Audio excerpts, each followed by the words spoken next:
There we go. Okay. So, good day, good afternoon, good evening. My name is Jen. I'm one of the volunteers with the movement.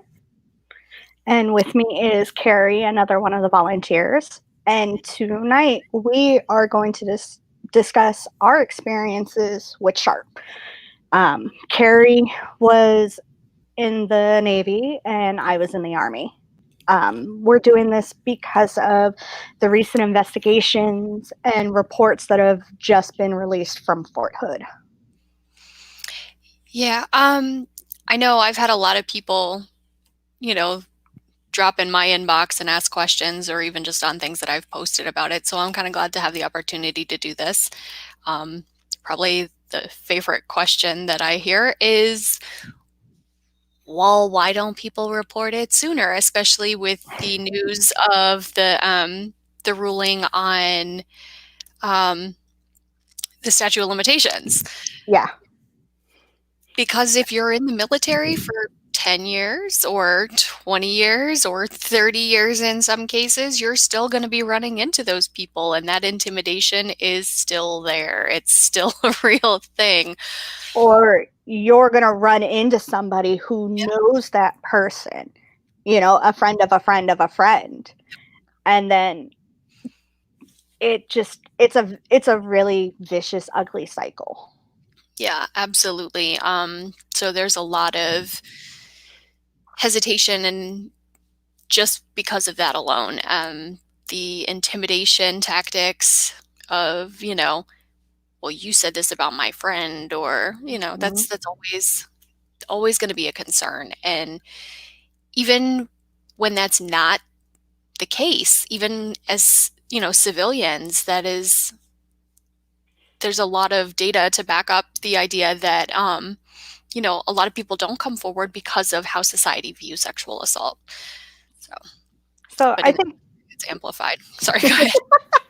I think what we should do first is we should say what Sharp is and explain what Sharp is, because we may have family members of an MST survivor watching. Yeah, so I know for me, it's actually not the SHARP program with the Navy. It's SAPR, the Sexual Assault Prevention and Response Program, but the idea behind it is the same. I'm not exactly sure off the top of my head what SHARP stands for, but I know it's the Army and every other Yeah. branch. So I'm Let's see. actually I'm actually gonna look up the Well, while you do that, I'll go over the DoD's definition of sexual assault, if that's cool. yeah. Um, so by DoD definition, and this is from the SAPR website, the, the term sexual assault in the military is defined as any intentional sexual contact characterized by the use of force, threat, intimidation, or abuse of authority, or when the victim does not or cannot consent. So this could be rape, forcible touching, aggravated sexual conduct, abusive sexual contact, forcible sodomy, um, or even just the attempts to commit these acts are what meets the DoD definition. So, So Sharp, the actual definition of it is the Sexual Harassment Assault Response and Prevention Program. So it's weird how different branches have almost the same basic program, but they call it different things. well, so I know in the Navy, anything sexual harassment related would fall under EO, but anything that involves physical contact in any way would fall under the SHARP or the SAPR program for us. Yeah, see, with the Army, it also varied unit by unit, but a lot of times the Sharp rep was also the EO rep. Yeah, that's Um, that's not uncommon. because a lot of people don't take it seriously. They don't, not even those who hold the positions. Well, and that was something that stood out to me during that CBS broadcast that, what was it, 2 weeks ago, 3 weeks ago, that like Yeah, 3 part series. The one young man that was interviewed was saying how it was actually their command's SARC, or sapper or sharp, what depending on I don't even Yeah. remember what branch, but it was actually that person, the person that held that role for his command was the individual who was abusing him. And I wish I could say that was uncommon, but it's not because It's you have not. that positional authority. So it's a perfect place, you know, it's a perfect place for those predatory people to kind of fit in, especially in the roles of victim advocate, because they do have that close contact with somebody who's already very vulnerable. Yeah.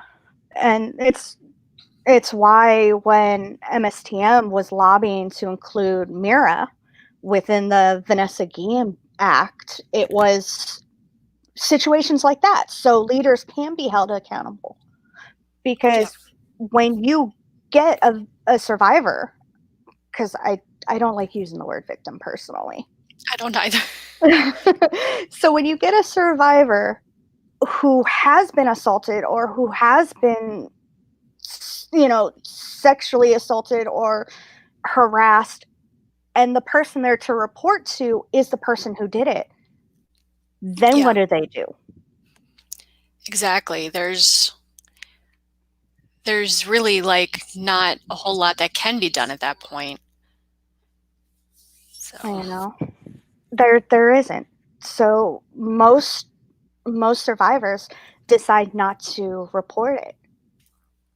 But then you get the star NCO or the star service member. yeah. And I've definitely definitely seen that, you know, your sailor of the year, your number one EP, whatever, you know, you're head of this, you're head of that. And um it's it's very counterproductive because you have there's the I don't know if you've heard the saying that a lot of times abusers, be it domestic violence or sexual predators, they groom their supporters as well, if not better, than they groom their victim. And I think that's the Yep. case in the military because you have all those like super sailors, you know, we'd call them super sailor or people that are like really Joe Navy or whatever.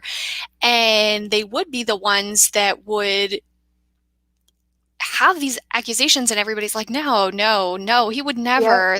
That's like he's like my Or brother. He's my she best would friend. never. She would never, yeah, because that happens too. But um yeah, so another question that I've definitely seen and heard is, do you think that the training programs about sexual harassment and sexual assault in the military are effective? What are your feelings on that?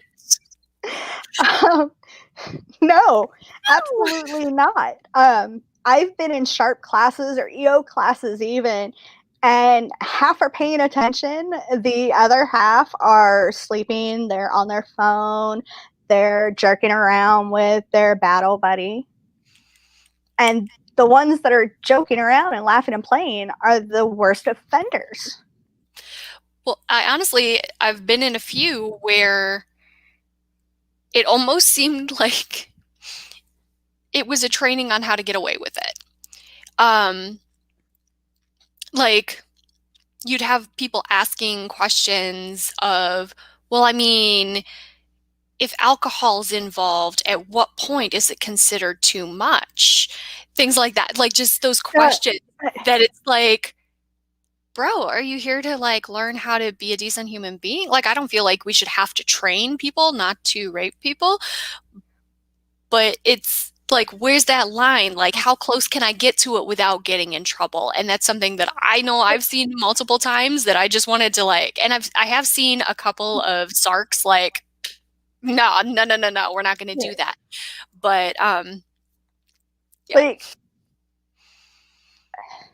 like I'm still trying to wrap my head around the fact that somebody asked how many is too many. like how many Like drinks? How many drinks is too many? Like the bottom line is, if your one. judgment is impaired, one is too many. Like, yeah, is it nice to have a glass of wine or a beer and you know just kind of kick it?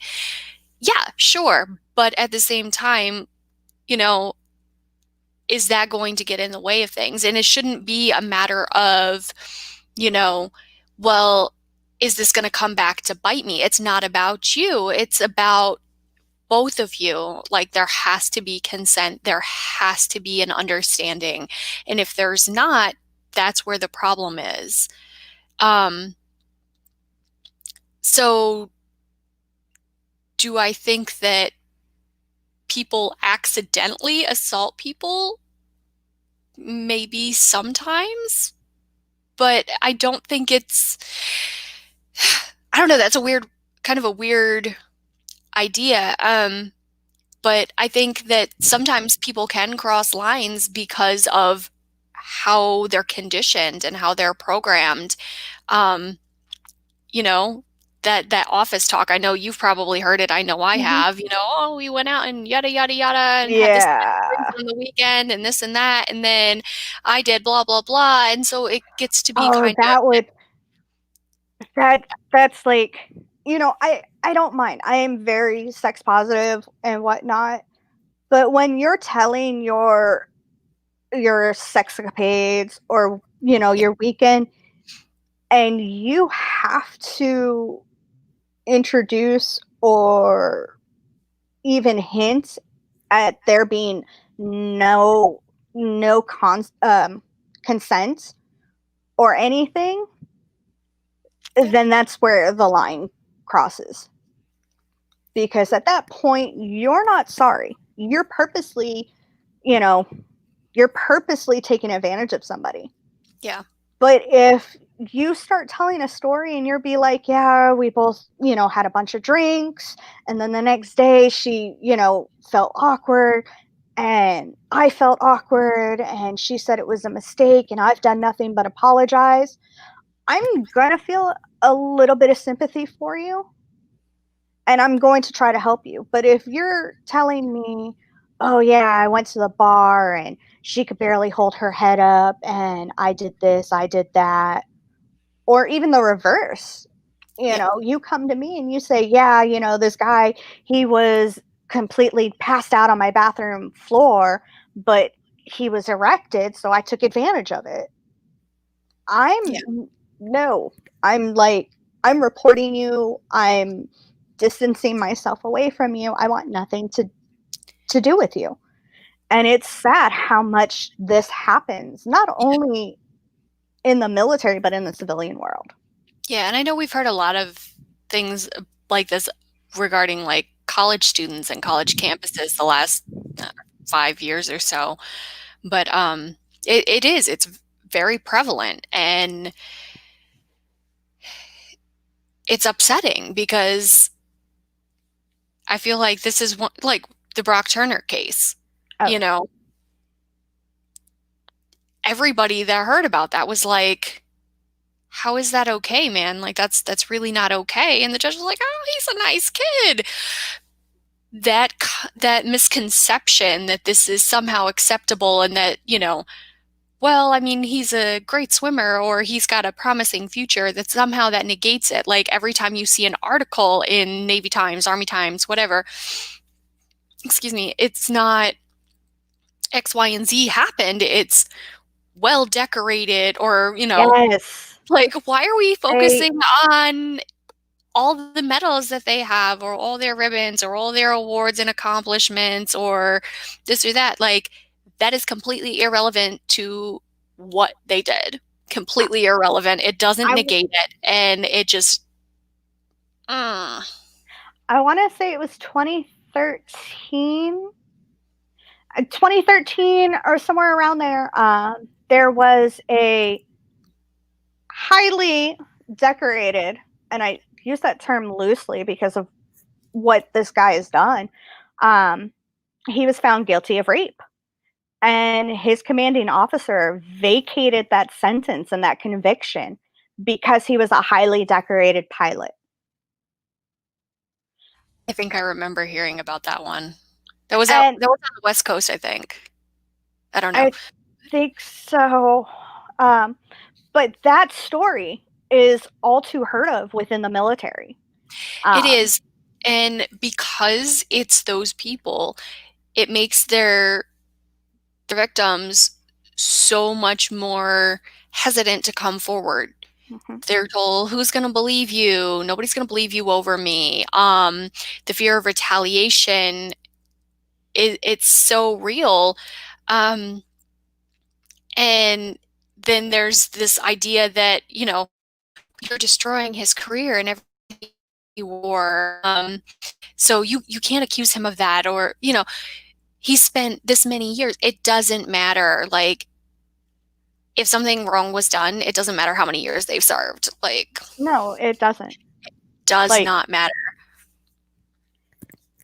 and even if a male or a female is accused, if they have that good service member record, Yeah. they walk away unscathed. Nothing happens to them. They get a pat on the back, a handshake, and they move on. But Yeah. their victim loses everything. They they lose their benefits, they lose their career, some lose their lives because they end up taking them. Yeah. And for many, it may not even be, them taking their own life. In a lot of cases, there is that retaliatory action taken against the service member for reporting. They are slapped with a dishonorable discharge for underage drinking, or, you know, given a diagnosis of something that would be considered a pre-existing condition, and they're escorted off the base, things like that, where they lose those Bipolar, benefits. Bipolar, bipolar borderline, personality disorder, yeah, all those. mood disorder, Yep. and it's I haven't Oh, that seen makes sense. very many reports about it being for males, but for females, definitely. The ones that they go for is the mental health discharge, and it's either bipolar or personality disorder. Yep. The borderline one is a big one because they like to say that it's pre-existing before the individual joins the military. And I actually read an interesting article the other day, and now I want to see if I can find it again. They did a study on the frequency. Well, it wasn't necessarily the frequency of diagnosis of borderline in service members, but they actually it left me with questions, because the article was basically saying, in a lot of these cases where sexual assault occurred, borderline and PTSD are co-occurring. Um, Really? Now, I question whether or not borderline is an accurate diagnosis in there, simply because that is kind of the catch-all, right? Like, they like to throw that at people, but Mhm. the assumption has always been pretty much that borderline occurs because of some type of neglect or abuse or sexual abuse that happens during childhood. But this article was kind of insinuating that that actually can occur as adults, which would also mean that it's not a pre-existing condition. It's actually occurring because of the sexual trauma that occurred in the military. So I'll have to see if I can find that article, and I'll try and post it in the comments later on. Sorry, I'm looking at the comments here. Oh, there we go. It's up there. Basically just the old calling Yep. women. Yeah. Yeah, that's definitely what it is. And it's it's something that has been happening from day one of time. Is men particularly try to, say everything's being dramatized, everything's fine, just calm down. Or is it that time of the month? Yeah. That's a great one. That how they used to cure hysteria in women, right? I do, actually. I do. I do.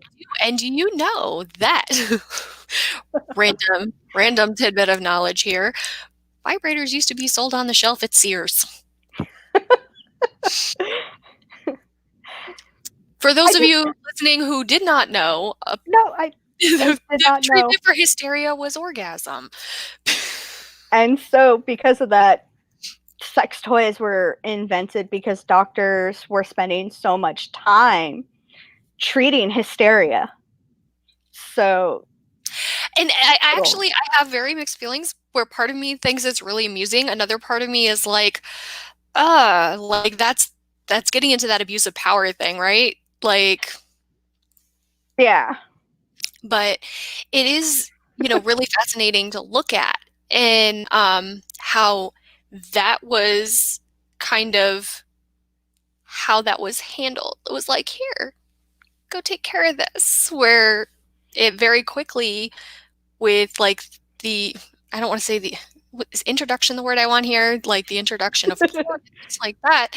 It all of a sudden very quickly became, taboo, Taboo. and Sears pulled it off the shelves and other places pulled it off the shelves, and it's just like, oh, it's a scandal. Where historically that wasn't really the case. It was actually considered a medical treatment. Now, is Hmm. it a valid medical treatment? I'm not a doctor. But so yeah, and I know we kind of jumped off topic a little bit there, but because we were talking about the military programs. Um, so I guess for those who are watching that haven't been in the military and may not know, there are two main reporting methods for sexual assault in the military. There's the restricted report and the unrestricted report.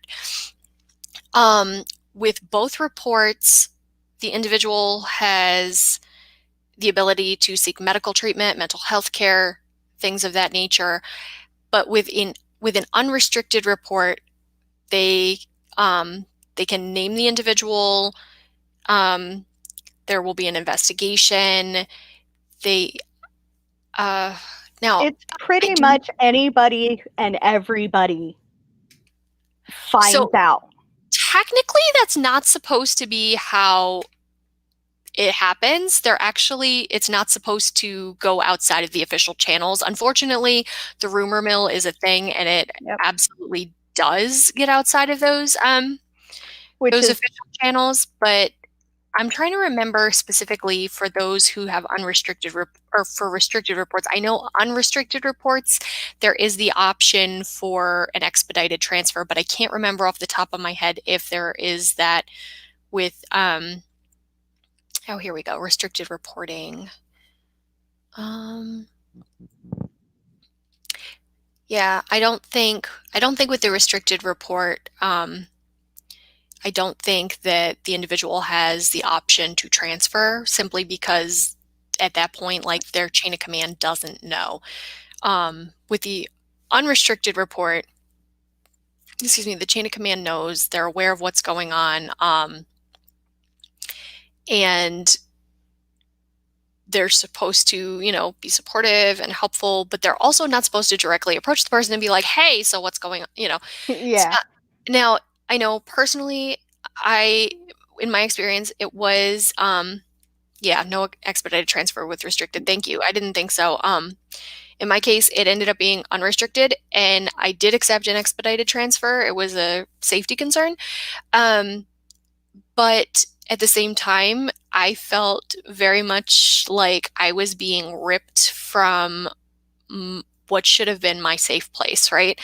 Um, where I understand in a lot of situations that person may really just want to move and want that fresh start.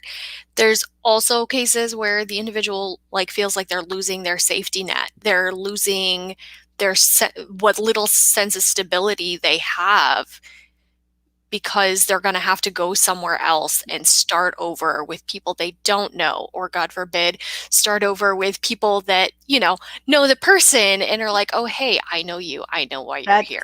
that's where, retaliation starts. Exactly. A lot of times is when somebody is moved to a new unit and the outgoing CO tells the incoming CO, "Oh, by the way, off the record." So now the new CO and the new leadership is going to look at the survivor and they're going to nitpick everything that they do. Yeah. So, question, if you report and you report restricted, can you go unrestricted? You can. If you initially make a restricted report, you can change it to unrestricted if you decide you want to pursue a court case, you feel like you're being, harassed, followed, threatened, whatever, and you want that option to be able to leave. Um, However, if you make an unrestricted report, you cannot retract that and go restricted because at that point, there's already an investigation going on. It's already public knowledge. I say public knowledge, it's supposed to be like the CO, XO, CMC, the SARC, maybe your chief. It's not supposed to be everyone, but yeah. Um, Sorry, I did see a question. I did see a comment over in the comment section from Tiffany. Um, and Tiffany, I will try to find that article I was talking about afterward, and I'll link it in there. I That is my understanding that it is completely you know, childhood experience. But the article actually seemed to kind of contradict that, which I found really fascinating. So I will look later, but since we're kind of talking right now, I will hold off on that because diving down the rabbit hole of digging through articles is not something I can do at the moment, but I will definitely get that to you later on tonight.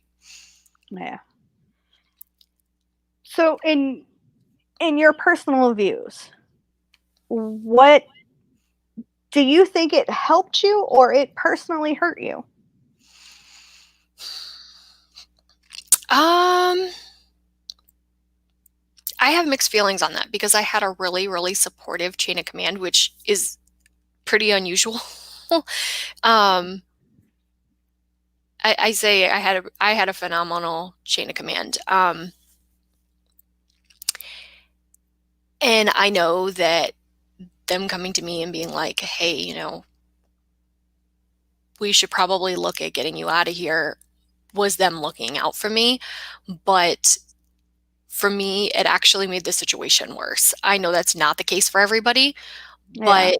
but because there was still an investigation going on and the other individual couldn't be moved, I had to pack up and literally move to a different continent. So for me, if I had it to do over, I probably wouldn't have accepted that transfer. Although in that moment, it seemed like the answer. In the end, it really wasn't, and it just kind of aggravated the situation more. Um, Hmm. yeah, exactly. So I can't remember the numbers off the top of my head, but there was an article, and I think it's like 10,000 a year or something, that the VA ends up paying out per PTSD diagnosis, like per patient. So by putting that diagnosis of borderline on there, it's removing that responsibility because it's a pre-existing condition, right? So that's like saying, well, it's kind of breach of contract. You came in with something you didn't tell Yep. us about, even if the person didn't know. Um, so they don't have to shell out for the medical. They don't have to shell out for, all these, the treatment for PTSD or anything else because in sexual trauma cases, there's a lot of other things going on besides just PTSD, so maybe if it's a female, she may really need to go see a pelvic floor specialist or things like that. And that's the one thing about Mira is it's financially neutral. In the long term, it could end up saving money, right, for the government because it reduces the risk of substance abuse and everything else, which is a big problem in survivors, Oh, yeah. particularly those with PTSD.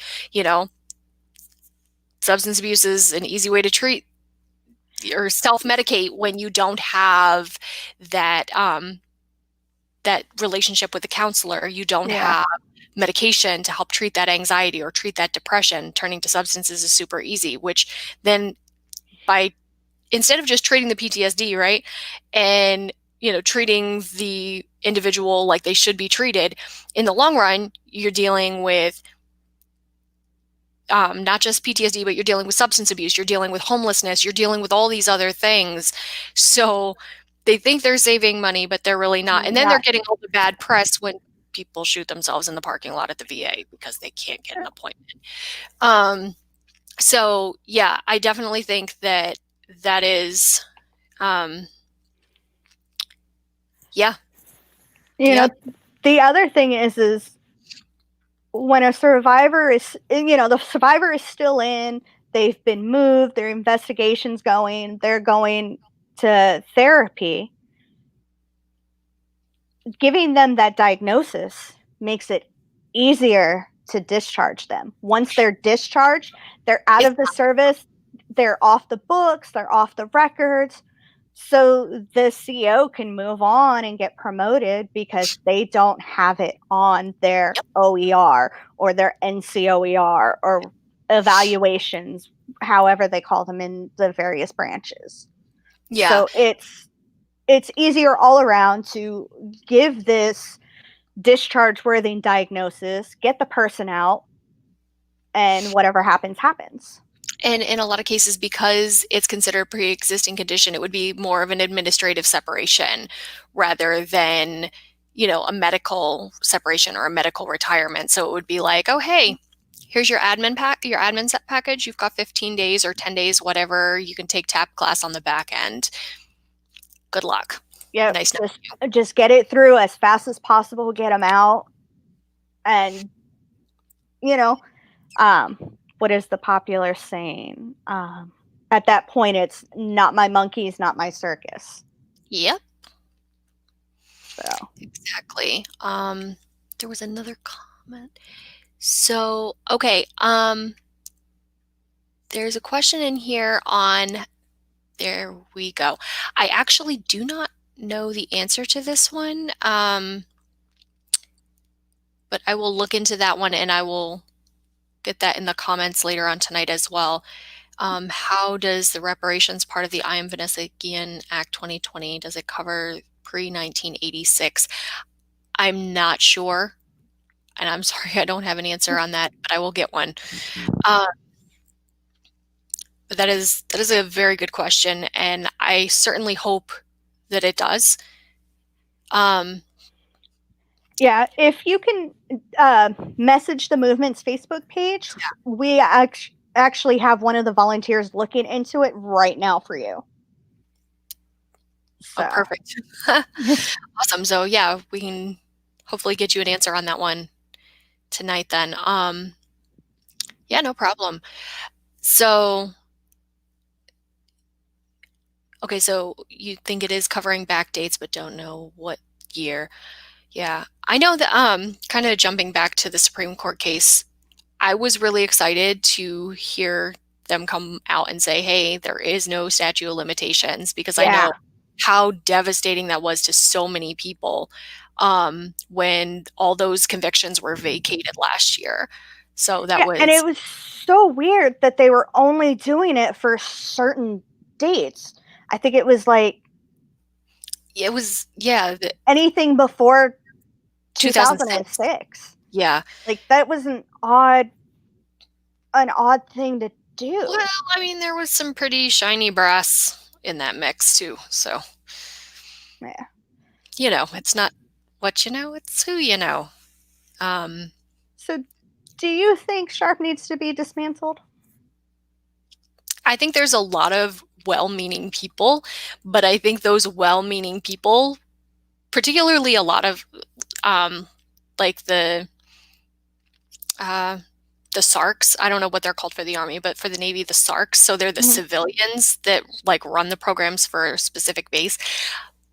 Those women are amazing, and they deal with so much crap.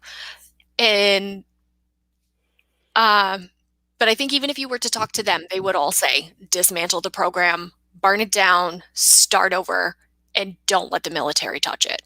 See, I've talked to two people that are civilians, and they deal with the policy. One, she thinks it's the greatest thing in the world, and she brags about how she helped with it or helped, implement part of the policy and this and that. And she thinks that nothing is wrong with it, that it's perfect. You know, yeah. And then I've talked to others who, like you said, they want to see it dismantled. They want to see it completely done and over with and rebuilt from the ground up. And I think, Mira would be a good placeholder. But I also think that more can be done than just the I am Vanessa Bill and Mira. I think people need to actually listen more to us, um, than just what they think is going to make the shiny brass happy. Yeah. Um, Kind of along with that, taking like disassembling that, right? I know that there have been some really good changes in the Navy, particularly as far as at one point in time, we didn't even get like legal counsel. So things like that is a benefit that we do have now, which we didn't have before. But even with that, you have a lot of times you have attorneys representing the victim or the survivor, that also have sat on the other side of that bench and have also, so there's got to be a dedicated team. There needs to be a central reporting database. That way we don't have these serial offenders moving from place to place to place, and just, Because ultimately, we know that that is what's going to happen to these 14, 14 leaders yep, at Fort Hood who are being fired and removed. Is they're going to be shuffled around and they're all going to eventually retire with their benefits.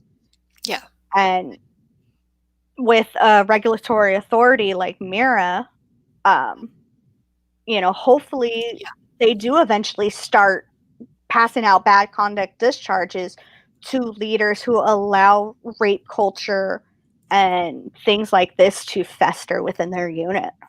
yeah, because that is definitely, you know, we're allowing these cultures to exist, and not like nipping it in the bud. And like we said earlier on, these trainings, it ends up not just being a almost information session on how to get away with it. It also is a perfect place to sit there and re-victimize those who have already experienced it. Because quite honestly, even if you have an active case, you may be able to go to your base SARC and be like, hey, can I like go through the binder and do this training with you individually? But your command is going to be like, no, you need to be there. You need to sign that paper. You need to be Mm-hmm. sitting there and you need to be hearing all of this because you need to know so you don't do this. And it's counterproductive all the way around. It's not protecting anybody. It's causing more harm than good in a lot of cases. So yeah. That being said, I do think we are probably Yep. going to need to wrap it up for tonight. We are definitely going to be doing a part two. Um, I'm not sure if it's going to be Carrie and I with other people or just other people, but keep watching the page and we will let you guys know. Thank you for joining us, and we will talk to you guys later. Bye. Bye.